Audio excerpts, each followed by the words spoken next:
Ever wonder what makes a performance truly gripping? I do, and I believe any filmmaking skill, especially acting, and how directors capture that acting can be broken down into its core components.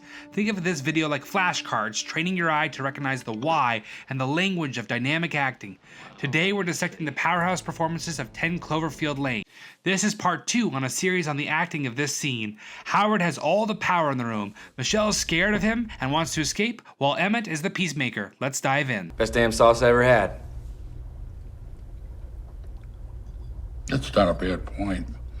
And please, watch your language at table. Emmett literally bobs back, a muted version of the phrase taken aback, with a quick recovery and saving face for more attempts, although he is surprised. This look to Michelle is actually a non-verbal question asking her to agree with him. It was all to give her an opportunity to praise Howard. And this next bit of dialogue is an escalation of that. A good performance is a cohesive flow of ideas and tactics, not just dialogue. Right?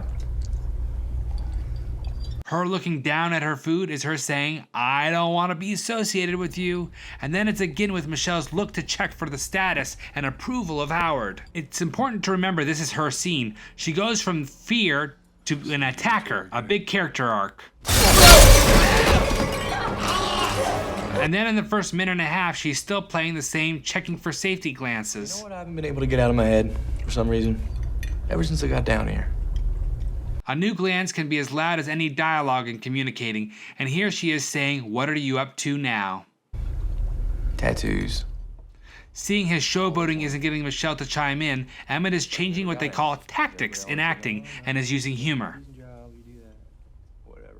This bit is her rejecting or ignoring the playful banter and literally turning toward the threat. That matters now, right? Decent job. Because the showboating is for Michelle, they anchor the moment by showing her reaction first. Tell you what, if I'd have known this. And then back after seeing Howard isn't upset, she allows herself to hear Emmett's monologue. Circus freak or something, I'd just be covered head to toe, tattoos all over my. All of this is the same tactic being played. Humor her. But it remains interesting because it's getting funnier, and we see it begin to work on Michelle. No, her turning back. There's a fascinating idea from film editor Walter Murch's book, In the Blink of an Eye, that edits mirror blinks, and blinks can signify new thoughts. It's not always literal, but look at this moment. Her blink feels like a switch flips. What's the thought? Hard to say, but it releases something in her, allowing her to laugh too. This laugh feels like an escalation stemming from that new thought, advancing her character growth for this scene.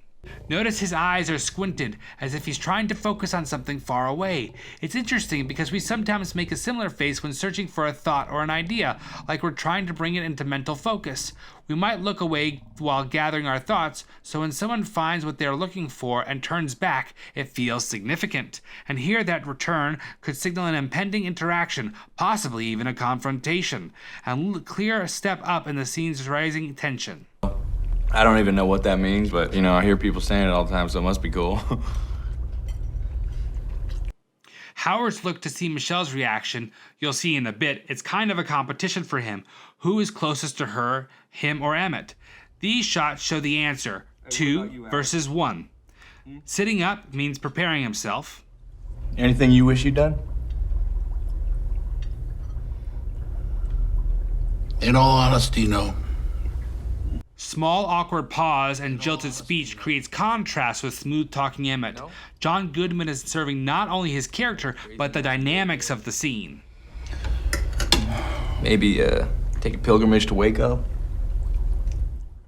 That small pause does the same thing and makes him appear deliberate, like he's overplaying the situation like it's a game of chess. And that works with the hints that he's a little crazy. Everything I wanted to do, I did. I focused on being prepared, and I was. A full head turn, and then the line again shows his stilted deliberation. And here we are.